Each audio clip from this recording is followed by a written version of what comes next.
Hi friends, நம்ம மகானஸில் வந்து இன்றைக்கி என்ன நடக்குது அப்படி தான் பார்க்க போகிறோம். ஸோ பார்த்திங்கன்னா நம்ம காவேரி விஜய் வந்து ஒன்று சேருவாங்கன்னு நினச்சோம். ஆனால் சுத்தமாக அது நடக்காது தான் ஆகிப்போச்சு.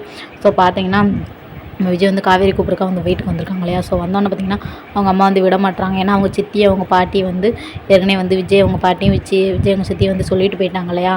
அதனால் வந்து இவங்களாம் என்ன பண்ணுறதுனே முழிச்சிட்ருக்காங்க. ஆனால் காவேரி கிட்ட வந்து நம்ம கங்கா வந்து சொல்கிறாங்க, இந்த மாதிரி அம்மா இப்போ தாண்டி சமாதானமாகி உன்னை எப்படியாவது விஜய் கூட சேர்த்து வைக்கணும்னு நினச்சிட்டு இருந்தாங்க. அதுக்குள்ளே என்னடானா அவங்க சித்தி வந்து இப்படிலாம் பேசிட்டு காவேரியில் எங்களுக்கு வேண்டாம், நாங்கள் வேறு பொண்ணை பார்த்து அவளுக்கு கல்யாணம் பண்ணி வச்சுட்டு அவனை வந்து நிம்மதியாக வாழ வைக்க போகிறோம், அவனுக்கு வந்து அம்மா அப்பா கிடையாது அப்படின்ற மாதிரிலாம் நிறைய வந்து சொல்லிட்டு போயிட்டாங்க அப்படின்ற மாதிரி வந்து கங்கா வந்து காவேரிட்டு வந்து சொல்கிறாங்க. சொன்னோன்னே என்ன செய்யணும்னு தெரியாமல் பார்த்திங்கன்னா நம்ம விஜய் வந்து கூப்பிட வந்திருக்கோன்னா நம்ம காவேரிக்கு என்ன தான் செய்யறதுன்னு தெரியாமல் அவங்க நிவீன் சொல்கிறாரு, காவேரி வந்து விஜய் கூட அனுப்பிவிடுங்க அப்படின்றாரு.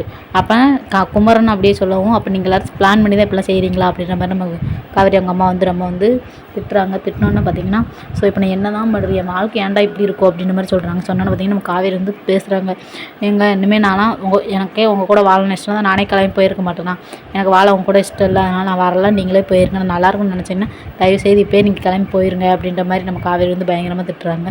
ஸோ என்னடா வாழ்க்கை அப்படின்ற மாதிரி நம்ம விஜய் வந்து ரொம்ப வந்து கவலைப்படுறாங்க.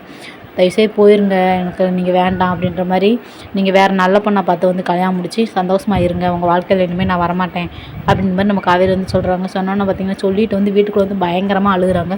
ஸோ அவங்களுக்கு என்ன பண்ணுறதுனே தெரில. ஸோ அவ்வளோதான், ஓகே பை பை டாட்டா. இந்த வீடியோ பிடிச்சிருந்துச்சா மறக்காம என்ன சப்ஸ்கிரைப் பண்ணி வச்சுக்கோங்க.